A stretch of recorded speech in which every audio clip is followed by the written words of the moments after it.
When I was 26 years old, I decided to hike the Pacific Crest Trail, or at least a big chunk of it. At that time, I wasn't living a life that you would guess that somebody, would decide to go off and hike this wilderness trail by herself. I was very much at what I think of as the sort of bottom of my life. My mother had died very suddenly of cancer about 4 years before. She was 45 years old. She thought she had a bad cold. It quickly progressed to something that we thought was worse. We never dreamed it was cancer, but we soon found out that indeed it was. And she died 7 weeks later, to the day after her diagnosis. I was really, at this moment that I decided to hike the Pacific Crest Trail, I guess sort of lost. My family had really disintegrated in the wake of my mom's death. I had tried to keep us all together, but I didn't really have the sort of sustaining power that a mother has, and that I didn't know was there until after my mom died.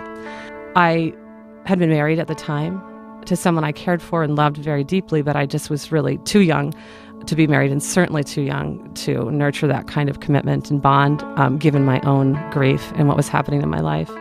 And so I drive to Oregon and catch a plane to Los Angeles and catch a ride to the town of Mojave, California.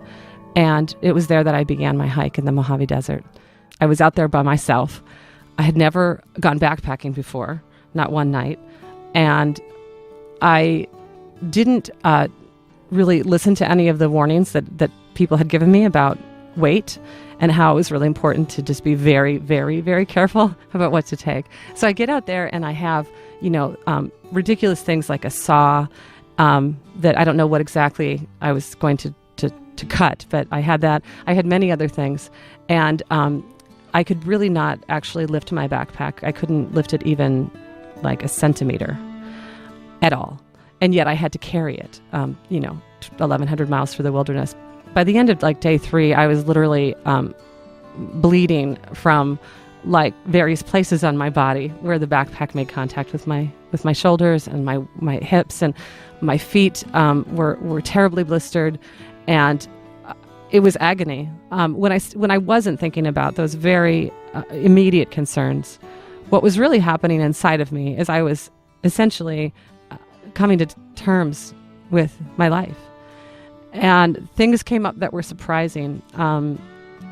Of course, my mother's death was this huge thing for me. And I certainly thought about her a lot on the trail. But I also thought sometimes negative things about her. For the first time, I was really in touch with my sense of rage about her death. And of course, it doesn't make any sense that I would blame her. Of course, my mother wanted to live. And I realized that, later that I needed to do that to get to the other side of my grief. And there is no other side where you arrive on the shore and then you walk away and you're clean. But I certainly, got to the other side of something so I could go on. And I think that the trail enabled me to do that. I finished my trip in a town called Cascade Locks on the Columbia River. It's just east of the city of Portland, Oregon, where I now live. And there's this place called the Bridge of the Gods that spans the Columbia River. And it's this beautiful bridge. I knew all through my hike, really, once I went, this was my destination, and I wasn't going to stop till I got there. By the time I reached that place, I felt not transformed in this kind of neat arc of a way that I think that we sort of hope for or look for when we take a big journey such as the one I took. But I felt like I would never be at that bottom again, at that place I was when I began. Now I'm 43. I finished hiking the trail 2 days before my 27th birthday. And yet, now I look back and I can see that everything that I am is born of everything that I gathered back to myself on that trip.